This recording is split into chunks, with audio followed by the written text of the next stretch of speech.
संगम नगरी प्रयागराज में गंगा और यमुना ने मिलकर तबाही का ऐसा तांडव मचाया है जिसकी तस्वीरें देखकर आप परेशान हो जाएंगे। खून पसीने की कमाई से सींचा गया मकान बाढ़ के पानी में इस तरह डूबा हुआ है मानो उसका कोई वजूद ही नहीं है।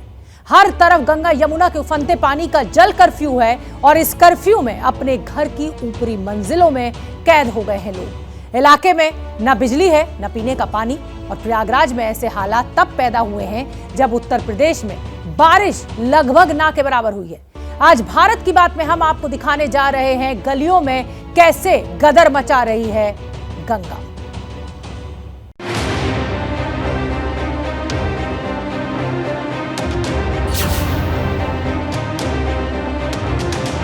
तमाम आलीशान मकान यहाँ पर हैं जो बाढ़ के पानी में डूबे हुए हैं। कई जगह तो पानी इतना ज़्यादा है कि पूरी एक मंजिल तक डूब गई है और तमाम जो बड़े मकान हैं उनमें 4 से लेके 6 फीट तक 8 फीट तक पानी भरा हुआ है।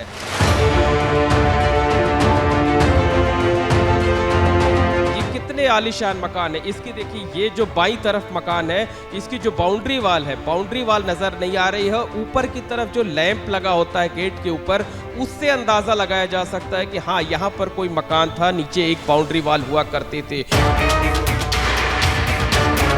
गलियों में नाव चल रही है, हम इस वक्त एक नाव पर ही मौजूद हैं। यहाँ गंगा और यमुना दोनों नदियां आज लगातार 5वें दिन भी खतरे के निशान से 1 मीटर ऊपर बह रही हैं। तकरीबन 50 मोहल्ले ऐसे हैं जो कि बाढ़ की चपेट में हैं।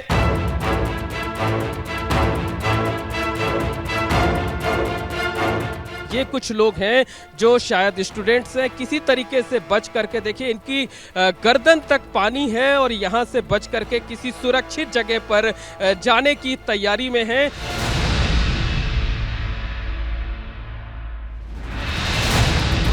जरा कल्पना कीजिए, आपकी जी तोड़ मेहनत से खड़े किए गए मकान के बाहर बाढ़ के पानी का डेरा हो।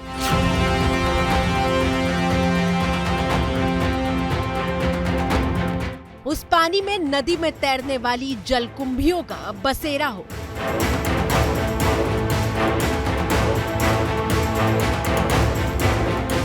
हर घंटे घर की नींव को खोखला करने का डर हो।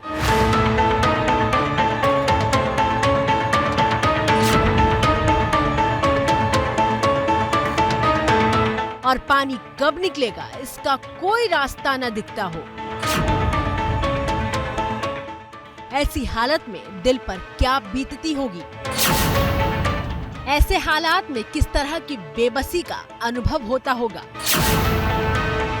ये देखिए ये जो मकान है कोई कॉलोनी है ये, और ये देखिए ये इन कॉलोनियों में जो है इस तरीके से लोग जो है यहाँ पर हैं और पहली मंजिल तक पानी आ गया है। हम आराम से यहाँ पर खड़े हो जाएंगे और तो ये पहली मंजिल तक देखिए ये हमारा हाथ पहुँच जाएगा। एक बच्चा यहाँ पर है और देखिए यहाँ पर इन्हें ये राहत सामग्री दी जा रही है, दूध दिए जा रहे हैं, ब्रेड दिए जा रहे हैं और साथ ही साथ बिस्किट दिया जा रहा है।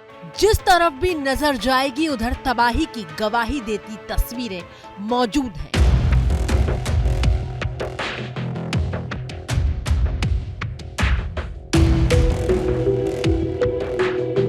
ये मंजर संगम नगरी प्रयागराज का है जहां गंगा और यमुना दोनों नदियां लगातार 5वें दिन खतरे के निशान से करीब 1 मीटर ऊपर बह रही हैं।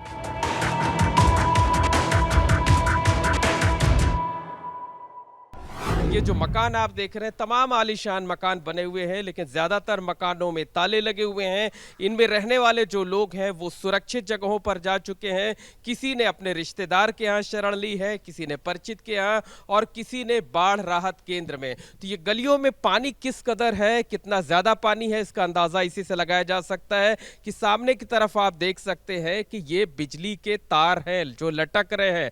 समझा जा सकता है कि काफी ऊंचाई पर ये तार लगे होते हैं, लेकिन आज जिस नाव पर हम बैठे हुए हैं कई जगह ऐसी नौबत आती है कि जहां पर हमें भी झुक करके चलना पड़ता है या हाथ से इन तारों को हटाना पड़ता है। हमारी बाईं तरफ आप देख सकते हैं कि एक गुमटी है, ऊपर का हिस्सा इसका सिर्फ दिख रहा है, बाकी पूरा हिस्सा बाढ़ के पानी में समाया हुआ है।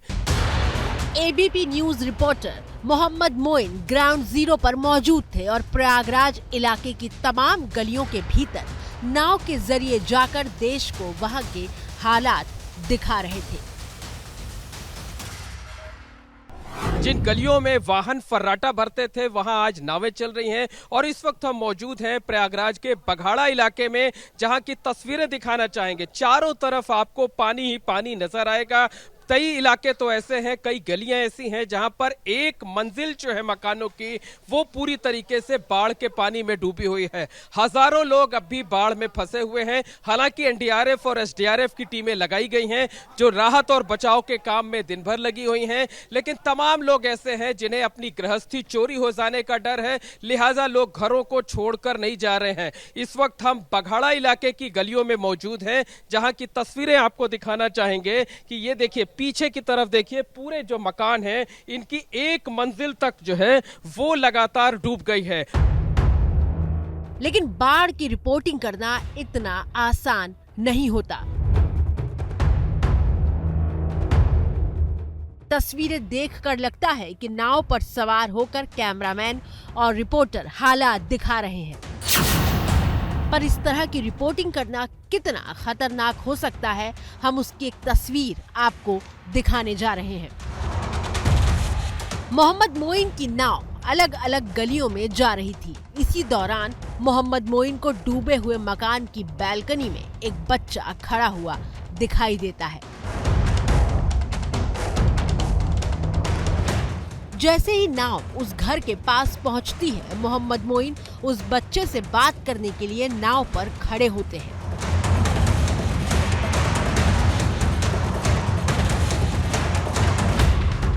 लेकिन उसी वक्त नाव का संतुलन डगमगाता है।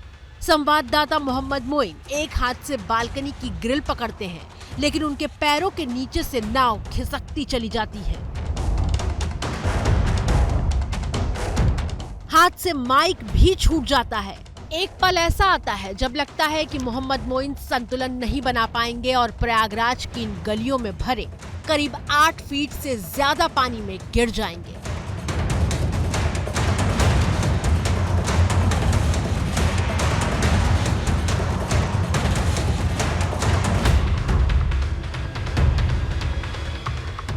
लेकिन फिर नाव पर मौजूद लोग मोहम्मद मोइन की मदद करते हैं और वापस सही सलामत उन्हें नाव पर बिठा पाने में कामयाब हो पाते हैं।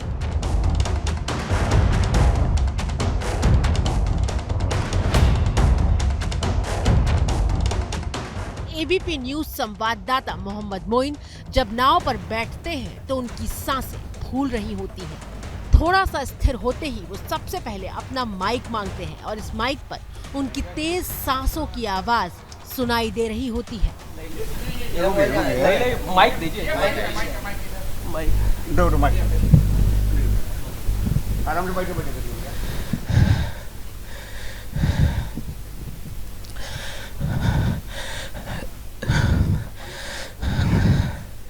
बस चंद सेकंड ठहरने के बाद संवाददाता मोइन फिर से तैयार हो जाते हैं देश को प्रयागराज में आए जल प्रलय की ग्राउंड रिपोर्टिंग दिखाने के लिए।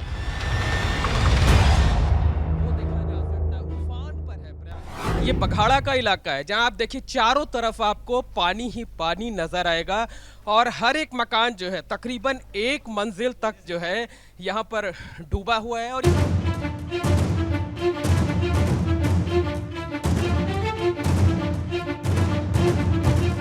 तस्वीरों में आपको मकान का सिर्फ बाहरी हिस्सा दिखाई दे रहा है। साफ दिख रहा है कि निचली मंजिल पानी में डूबी हुई है, लेकिन जरा सोचिए निचली मंजिल पर लोगों का जो सामान रहा होगा उसकी क्या दशा हुई होगी।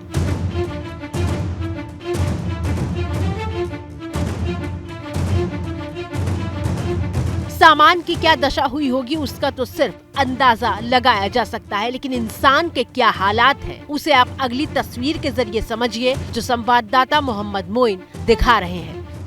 गलियों में नाव चल रही हैं, लोगों को किस तरीके से रेस्क्यू किया जा रहा है। ये तस्वीर आप देखिए कि एक मकान से कुछ लोगों को बाहर निकाला जा रहा है और खतरनाक तरीके से निकाला जा रहा है, जान जोखिम में डालकर लोग बाहर निकलते हैं। और ये देखिए वापस घर को लोग किस तरीके से जा रहे हैं, नाव से अपने घर पर छलांग लगा रहे हैं। बेहद खतरनाक हो सकता है, बेहद रिस्की है ये, क्योंकि अगर जरा सी चूक हुई तो लोगों की जान तक जा सकती है। तो प्रयागराज की गलियों की ये तस्वीर है और ये हाल अकेले बघाड़ा इलाके का नहीं बल्कि प्रयागराज के तमाम मोहल्लों का यही हाल है।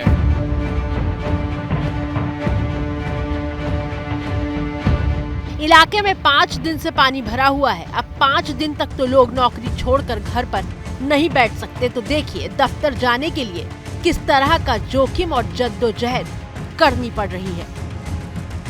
ऊपर की मंजिल से नीचे नाव पर एक सीढ़ी टिकाई गई है, लकड़ी की ये सीढ़ी। और देखिए किस तरीके से लोग बाहर निकलने की कवायद कर रहे हैं, जद्दोजहद कर रहे हैं बाहर निकलने की, ताकि घर से इस नाव पर आ सके और इस नाव पर आकर बाहर किसी सुरक्षित जगह तक पहुंच सके।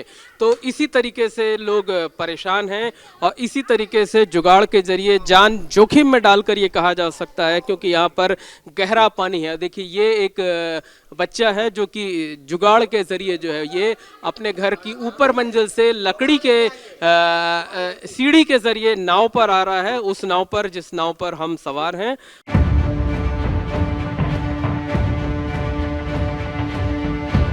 सुबह सीढ़ी से उतरते हैं, दफ्तर जाते हैं और फिर नाव का इंतजार करते हैं ताकि इसी सीढ़ी के जरिए अपने घर तक पहुंच सके। सबसे ज़्यादा बिजली की है, बिजली नहीं आ रही है। नलकूप हमारे डूब गए हैं जिससे बाढ़ की वजह से दूषित पानी आ रहा है लोगों को, और लाइट नहीं है, छतों पे रहते हैं, चोरी का डर रहता है, इसलिए लोग मकान छोड़ के जा नहीं सकते हैं। और जो हो सक रहा है ज़रूरत हम लोग निजी संसाधनों से अपनी पार्टी की तरफ से ये दूध और ब्रेड वगैरह हम लोग वितरण करवा रहे हैं लोगों को।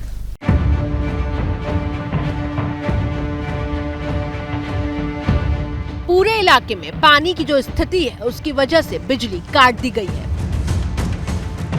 पानी के नल डूबे हुए हैं और जो पानी आ रहा है उसमें सिर्फ गंदा पानी आ रहा है, यानी ना तो बिजली है और ना ही पीने का पानी। ऊपर से घर से निकलने का कोई रास्ता तक नहीं है। इतने मुश्किल हालात में लोग अपने घरों में जमे हुए हैं क्योंकि उन्हें अपने सामान के चोरी होने की चिंता है। इसी तरीके की तबाही देखने को मिलती है। और देखिए जब आप देखेंगे ना तो ये देख करके आप कलेजा कांप उठने जैसी स्थिति होती है कि इतने आलीशान मकान करोड़ों की लागत से तैयार कराकर बनाए जाते हैं और हर साल इनमें पानी घुसता है। हर साल करीब 2-3 हफ्ते तक या कई बार 1-1 महीने तक इसी तरीके से गलियों में सड़कों पर नावें चलती हैं। हर साल जो है हाय तौबा मचती है, लेकिन इसके स्थायी इंतजाम नहीं किए जाते हैं। सवाल तो यही है कि जब हर साल प्रयागराज के निचले इलाकों में यही हालात होते हैं तो उन्हें बाढ़ में डूबने से बचाने के कोई इंतजाम क्यों नहीं होते? अब स्थायी इंतजाम नहीं किया जाता। प्रशासन से हम लोग मांग करते हैं, लगातार मैं 5 सालों से बाढ़ आ रही, लगातार प्रतिवर्ष मांग करता हूँ, जिलाधिकारी महोदय से मांग करता हूँ, जो यहाँ पे माननीय मंत्री वगैरह, जो माननीय विधायक या जो भी होते, सबसे मांग किया जाता है कि भाई यहाँ पे एक बांध बना दिया जाए। छोटा बघाड़ा ये छात्रों का एरिया है, बड़ी डेलीगेसी भी है, इतने मकान बने हुए हैं। मकान तो अब बन चुके हैं, अब उसमें तो कोई कुछ कर नहीं सकता, लेकिन ये है कि इनको बचाव के लिए कुछ ना कुछ इंतजाम करना चाहिए। प्रयागराज के बाद आपको भोले की नगरी वाराणसी लिए चलते हैं, जहां हालात बेहद खराब है।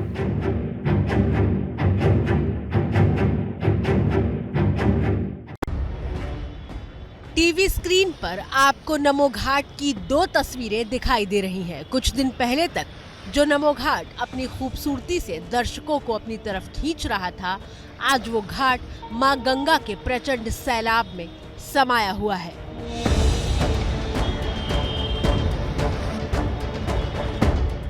बाबा विश्वनाथ की नगरी में मां गंगा सुरक्षा कवच मानी जाती हैं, लेकिन गंगा मैया का रूप विकराल हो चुका है। घाट से अब आपको बनारस शहर की तरफ ले चलते हैं।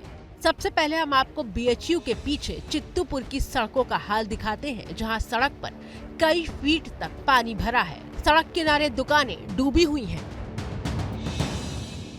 वाराणसी में जलभराव के चलते तमाम हिस्से जो शहर के हैं डूबे हुए हैं। इस समय छित्तुपुर इलाके में हम हैं, प्रवाह पानी का तेज है, नदी से होकर पानी तेजी से आ रहा है और देखिए किस तरीके से दुकानों को यहाँ पर पानी पूरी तरीके से भरा हुआ है। दुकानों में जो आसपास के इलाके थे रिहायशी उनमें डूबे। ये दुकान आपकी है? हाँ सर, ये हमारी दुकान है, प्रकाश डेयरी है, क्षेत्र डेयरी है, प्रकाश डेयरी, जो कि कुछ बचा है? मुझे तो सब कुछ डूबा दिख रहा है। क्या क्या डूब गया? इसमें लगा सब कुछ डूब चुका है। रात में एकाएक इसमें पानी भर गया। पानी के बीच से गुजरना कितना खतरनाक हो सकता है आप इस तस्वीर से समझिए। पानी में सांप भी दिखाई देता है तो लोग परेशान हो जाते हैं। देखिए किस तरीके से पानी के बीच से ये सांप जाता हुआ दिख रहा है।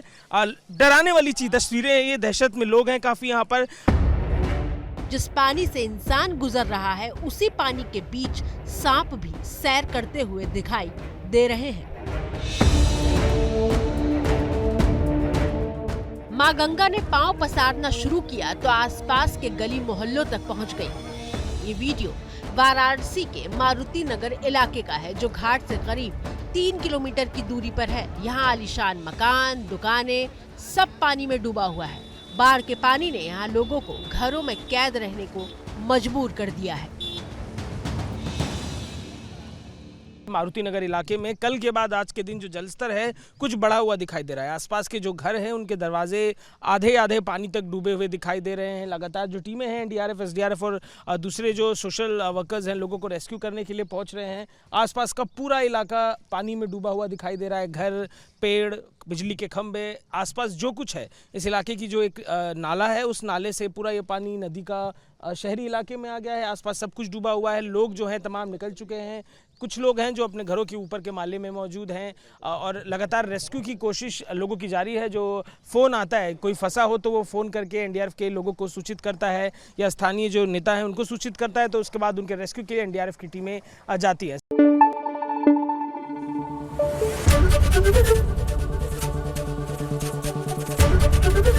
एबीपी न्यूज़ आपको रखे आगे।